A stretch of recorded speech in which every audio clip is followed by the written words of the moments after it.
everyone, and welcome to another edition of Training Unleashed. It's going to be a great episode. We're going to talk about training, but it's also going to be really relevant to you personally. So it should be a great episode. I want to first welcome you on behalf of the Learning Network, your host. Also want to thank our sponsors, C-Suite TV and C-Suite Radio. Without you, we wouldn't have a show. Today, I have David Medansky, the health guy, and we're going to talk about health. We're going to talk about your company's health, how to encourage health. But first, I thought it would be great because it's such a compelling story. David, if you could tell us about your journey on how you got here. Thanks, Evan. Yeah, sure. When I was in my 20s and 30s, I was fit and trim.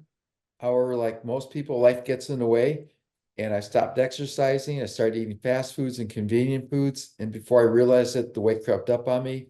And then in July of 2016, at age 61, my doctor told me, based on my lab results and that I was fat, I had a 95% chance for a fatal heart attack.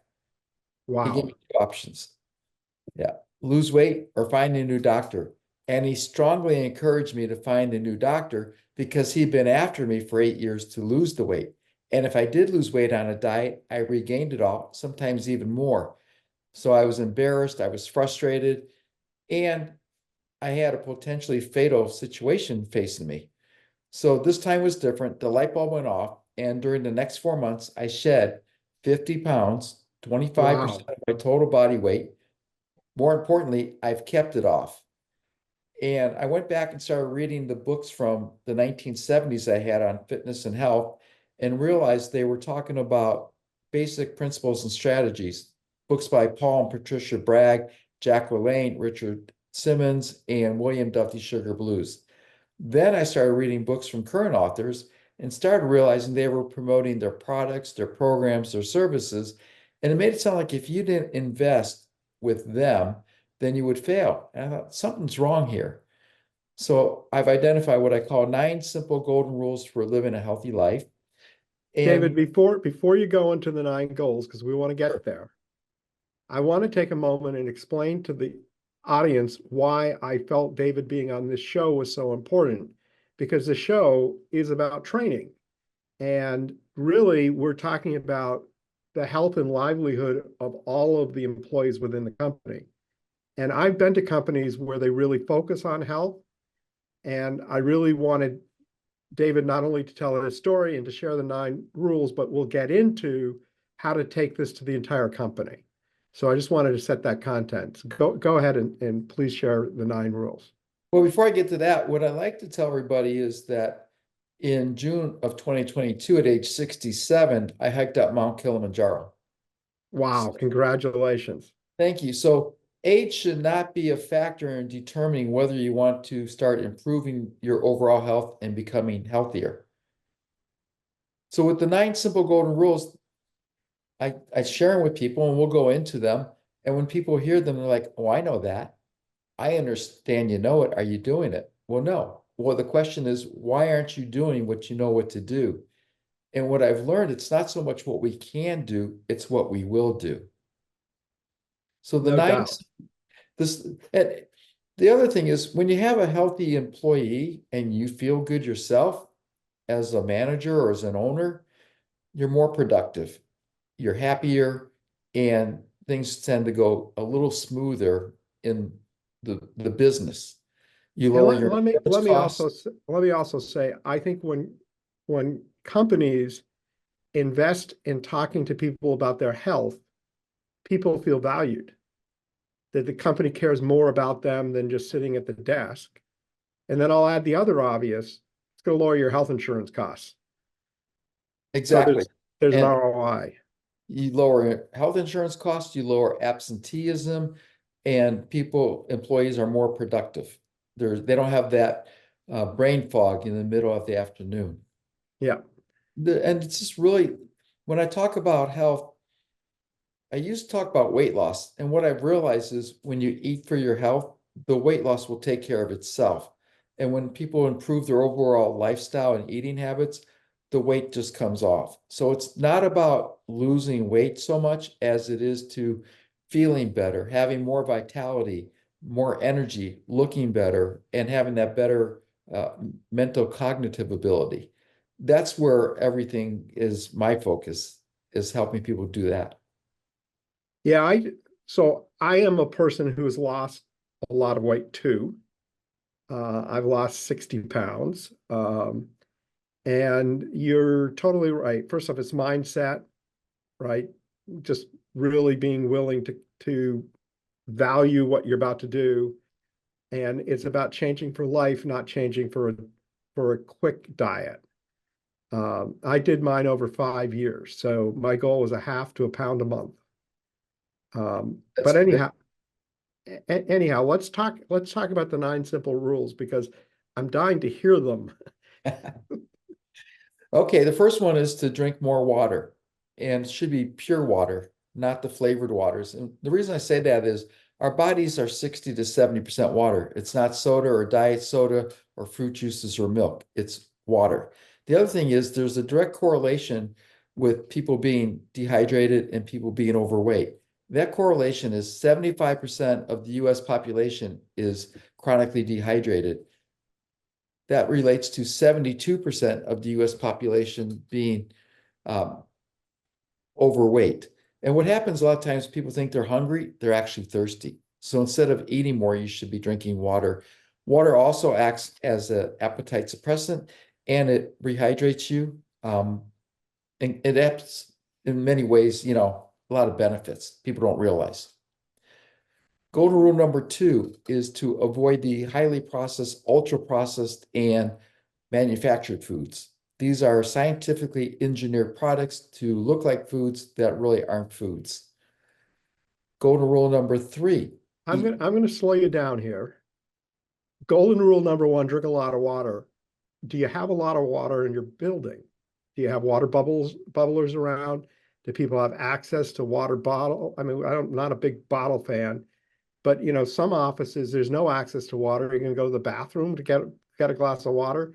So something to think about for your company. And the next one on the processed food is, do you have healthy food options? So Eh, I'm just taking you and I'm just taking what you're saying and translating it to the workplace for you. Perfect. And when you talk about healthy food options, a lot of people think they're eating healthy foods until they read the ingredients. And when they see the ingredients, they realize that it's the deceptive marketing by the food companies to sell their products when it says one thing on the front of the label or the package and the ingredients say just the opposite. So I always tell people be careful about the marketing gimmicks used by the food companies and make sure you read the ingredients. There's also an app, it's free. I don't make any money from it. It's called Yucca. And if you scan the barcode, it will show you whether it's a good product to eat or consume or not. And then if it's It's not, Yucca, just Yucca, Yuka. Yuka. Okay. Yeah, a client told me about it. I recommend it to other clients and they love it. And it's free. So what are the things that people should be skipping? Orange juice. Orange juice is one of the most unhealthiest things you can eat. It's loaded with sugar. It takes 4 to 8 medium oranges to create 1 glass of orange juice without the fiber, without the nutrients. So the How question about is, eating an orange? eating an orange is different. That is perfect Yeah. because I I love for a snack a mandarin orange or a small one of those small tangerine. That's the word I'm looking for. tangerine is perfect. Orange is great. Apples are the best. Pears are great. Cherries when they're in season. Any blueberry, blackberry, raspberry, strawberries are great. Bananas are not such a great snack. They're high in sugar content and they're very fattening. People think, well, I need the banana for potassium. However, an avocado has 2 to 3 times more potassium than a banana. Yeah. So, but when you look at the label, are there certain things? I mean, high fructose corn syrup. What are the key things people should be looking to avoid? Palm kernel oil, sugar, maltose, dextrose, there's sucrose, fructose, high, high fructose corn syrup, anything that ends in OSE is unhealthy. That's a Uh, simple trick. anything that you're unable to pronounce is a chemical, avoid it.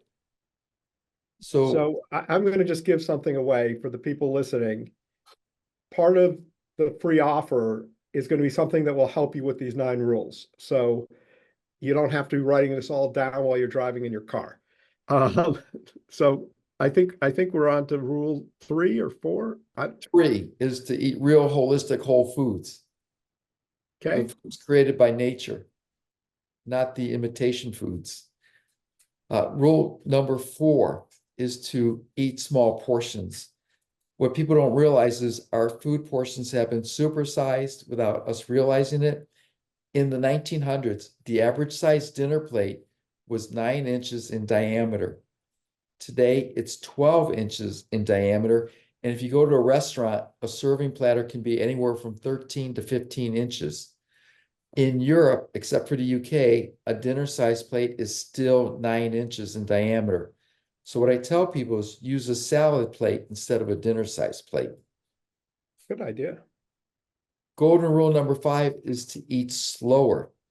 We're all in a hurry. We're all rushed. A lot of times we're eating while we're working at our desk at our computers, watching TV, driving, because we go through the drive-through and we look down and the food is gone. Well, where did it go? Well, you ate it without realizing it. I call it mindless eating. Yes. I'm laughing a little bit because I'm guilty of that. I was too before I went on my health journey. Yeah. The other thing is Mark David wrote a book called The Slow Down Diet. And in there, he says, if you take 5 minutes for breakfast, give yourself 10 minutes. And if you, at a minimum, should have 30 minutes for lunch and 30 minutes for dinner. The way I look at it is if you don't have an hour and 10 minutes to devote to keeping your body healthy, then you have bigger issues. My mother-in-law did something that I think was an interesting idea is every bite she took, she put her fork down. So that to take the next bite, she would have to pick up her fork. And And that's the exact recommendation I was going to tell people is put your fork or spoon down between each bite. yeah, cool. Golden rule number 6 is to get adequate sleep because we need a minimum of 7 to 8 hours of quality sleep. Sleep is very important. What research has shown is that a person who's sleep deprived will consume an extra 500 calories the next day. Well, in order to lose 1 pound, you need to reduce your caloric intake by 500 calories per day for 7 days. So if you're eating more the next day because you're tired, you're going in the wrong direction. And people then rely on the dangerous, in my opinion, and toxic energy drinks to get that boost when they don't really need to. Again, just get the quality sleep, 7 to 8 hours each night. Hey there, listeners. Time to take your training to the next level. The Learning Network has come out with Breeze, which is an online authoring tool. This is, like its name, a breeze. It is so easy to create engaging content your learners are going to love. But more importantly, you'll create content that will truly be memorable and truly retained by your listeners. Go to learning.net, schedule a demo, and check out Breeze. So I just want to share with the audience that I have sleep apnea. And when you have sleep apnea, you keep waking up because your body needs to breathe. So you really don't get a quality night's sleep unless treated. Before I was treated, I would start every day with 2 like pint-sized glasses of orange juice because I needed the energy. I needed the sugar to just get the body going. And I definitely ate a lot of sugar during the day to make up for that sleep, which is very, very, very unhealthy. Yep. But since being on a CPAP machine, it's totally changed my life. And I love the machine. I put it on and it's like Pavlov's dog. I go right to sleep. Anyhow, I'm sorry. Keep going. That's great, Evan. I appreciate you sharing that with the audience. Golden rule number 7, I call it rest to digest. It's an intermittent fast. And a lot of times when I say intermittent fasting, people roll their eyes. They think of starvation. It's really not. It's very simple to do. And many people are doing it without realizing it. If you stop eating 3 hours before you go to sleep, and you get 7 to 8 hours of quality sleep. And your first meal, which is to break the fast, not breakfast, but to break the fast, is 2 hours later. That's 12 hours. That's considered an intermittent fast. So a lot of times what I tell people is when you wake up, the first thing you want to do is have a glass of water. I drink a minimum of 20 ounces to rehydrate. It also acts as an appetite suppressant, so you're not hungry. And then have a nice healthy meal. It doesn't have to be for when you first wake up as a breakfast. That's a marketing gimmick started by the breakfast cereal manufacturers, saying that breakfast is the most important food or meal of the day. That's a myth. That's a false statement. So I have diabetes type 2, Okay. and I was instructed to uh, eat something small first thing in the morning. So, because I was skipping breakfast, I was intermittent fasting. And I was told that I would be better off if I had a little something in the morning to get the body um, metabolism going. So that's where I started basically eating an apple or a tangerine or like a half a cup of cottage cheese. And that would be what I would have at, let's say, 8:30 in the morning. And then I wouldn't have a meal again until till lunch. But what I found is I eat smaller lunches where before I would skip and feel a little more hungry. Well, again, what time would you be going to bed? If you're going to bed at 10 o'clock at night and you're not eating 3 hours before, and your first, food Yeah, is, not that good. well, I guess this 8:30 in the morning is still relatively late for a lot of people to eat. Yeah. And so having an apple is perfect. Um, Having some eggs, an avocado, Ezekiel bread, I always recommend that. You can find it in the frozen food section. It's sprouted grain. It's not processed. Um, an orange or a tangerine is great. Glass of orange juice I would avoid. Yeah, I don't drink orange juice Yeah, anymore. I would avoid bagels and cream cheese. A lot of people think that's healthy. It's not. But yeah, just something to get your metabolism going. Um, that's perfect. I make a protein drink myself with different things in there. So there's a lot of different options that you can get your metabolism going. I drink black coffee with Ceylon cinnamon because the Ceylon cinnamon acts as a metabolism booster, and it's also a natural sweetener. Wow. I never knew that. That's interesting. Okay, we need to get to 8 and 9 because then I got the important question that brings us all back to training. Okay. So what is So 8 and 9? golden rule number 8 is to think positive. 80% of our thoughts are negative. Imagine if we turned that around and reversed it and made it 80% positive. So instead of saying, oh, I'm sacrificing or I'm depriving myself, I'm not allowed to have the Hershey bar, the M&Ms, the Coke, the Diet Pepsi, whatever it is, you're just telling yourself, I'm making a healthy choice to eat the apple instead, to eat the pear, the tangerine as a healthy option, some raw unsalted nuts. So different ways of approaching it. And then golden rule number 9 is to walk each day. Walking is the most underrated physical activity you can do, and it's free. Rebel Wilson, the actress, lost 77 pounds in 1 year walking an hour each day. Now, I understand not everybody has an hour each day to devote to walking or getting physical exercise. However, Mindy Kaling also lost weight, and what she was doing when she had a 10 or 15-minute break, instead of going on social media or texting friends, she'd go for a 10 or 15-minute walk. Well, if you do that 4 or 5 times throughout the day, that's 40 to 50 minutes to an hour. So walking is a great way to get some physical activity. It's free and it's, like I said, underrated physical activity you can do. It's the most underrated you can do. So I love walking, but I want to talk about positivity for a second because to me it's a hot button. Um, we're all authors of our own lives. And I like to start every day with a theme for the day. When people ask me how I am, I say fantastic, but I have a little trick. And that little trick is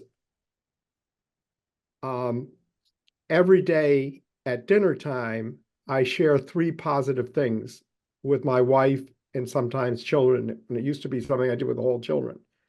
And what it causes you to do is look at life looking for the positive things so that you know, oh, I'm going to share this when I get home. And it makes a huge difference in your life. And it doesn't take much to shift to positivity. Now, interesting, because I didn't think of it until we got here, but there's a website and a Facebook page called 30daysofpositivity.com. And I just want to make sure, yeah, it's 30daypositivity.com, 30-day, not plural, positivity.com. If you go to that website and you sign up, it will send you 30 days of positive thoughts each day, and then it stops because it doesn't want to, we don't want to become spam. But I just wanted to share that with everyone, 30daypositivity.com. And you can also go to the 30-Day Positivity Project on Facebook, and you'll see the what's the word I'm looking for? The link, not the link. You'll see the information and the link to get to the site. Okay, so David, I want to take this to the companies. You're in HR, you're in training, you're in operations, you want to bring health to the company. What are some examples of people doing it right? The ones that are doing right are doing 6-week challenges. They do 4 throughout the year. And that keeps the employees engaged. It's a short-term process, so it's nothing long-term committed. But if you break it up throughout the year, people then want to do it. And so those challenges can focus on eating habits, physical activity, thinking positive, all sorts of different things that people can do for the company. And the biggest thing is to keep the employees accountable. So I help them stay accountable, because when you're accountable to someone, you won't make excuses. You'll show up. It's if you go to the gym without a trainer, a lot of times you'll make an excuse why you don't want to go to the gym and you won't go. However, if you're paying a trainer to show up, you're going to show up because you don't want to disappoint the trainer. A lot of my clients will be honest with me. They'll tell me what is working for them, what's not working, what challenges they have, what obstacles, where they need help. And then we can go through and discuss the best things for them. And everybody's different. Everybody has different challenges, different situations. So not one size fits all. So you have to design the challenges in a way that's going to be beneficial to all of the employees, not just a few. This is actually a good time to transition to the conversation to really what you do, because I know you work with companies and help them do this. So why don't you tell the audience, David, all the, how you work with companies and who are your favorite kinds of clients? My favorite clients, the clients are companies anywhere between 50 and 300 employees. The sweet spot is 50 to 100 employees.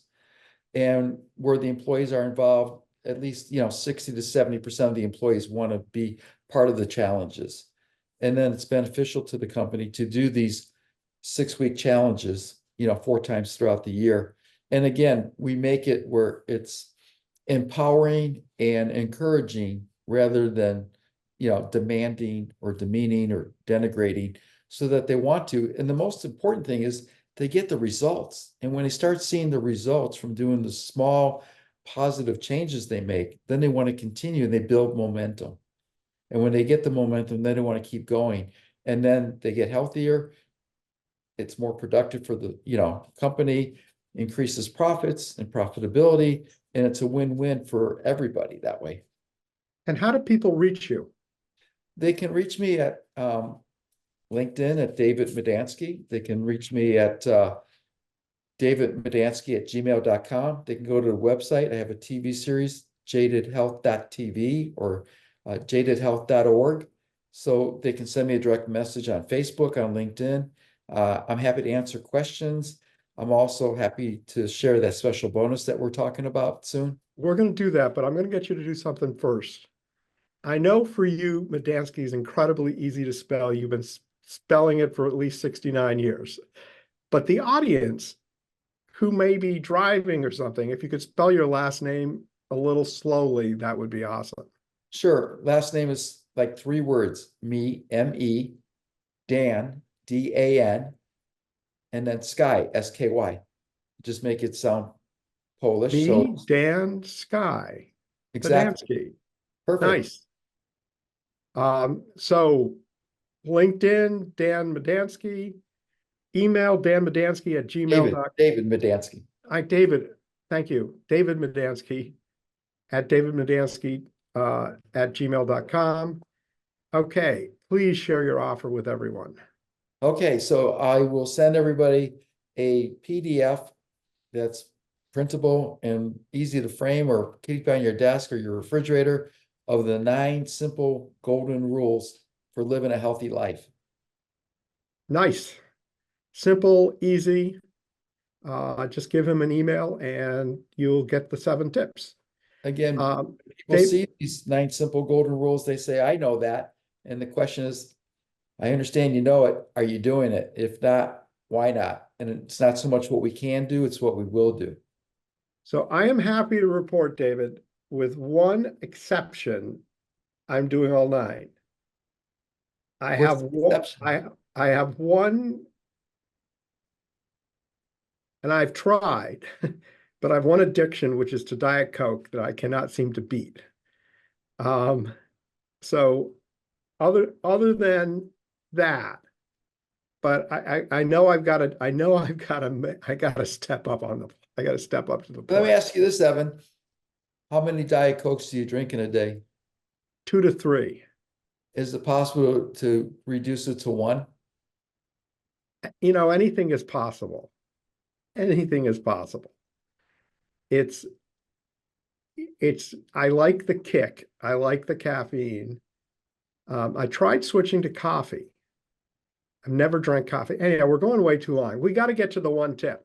Okay. David, our audience always loves to hear the one tip. What's your one tip you would like to share?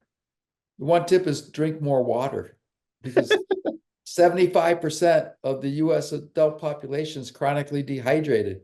And that's something that is easily fixable. It's just drink more water. And the way you do that, when you wake up in the morning, have at least 16 ounces of water. I tend to be a gulper, so I drink mine very quickly, my 20 ounces. You can sip it or drink it. Drink 16 ounces when you wake up. Drink 16 ounces mid-morning, about 10, 11 o'clock. Drink 16 ounces with your meal. Drink another 16 ounces mid-afternoon between 2 and 3. Another 16 ounces with dinner, and that should be enough where you're staying hydrated throughout the day. So, what do you think of unsweetened iced tea? I recommend it for people. I'd rather you drink the unsweetened iced tea. It has especially black tea has the caffeine in it, which is better than a diet soda. Um, So Unfortunately, I start my morning with a 16-ounce glass of unsweetened iced tea. okay, so that counts Um, as water in my book.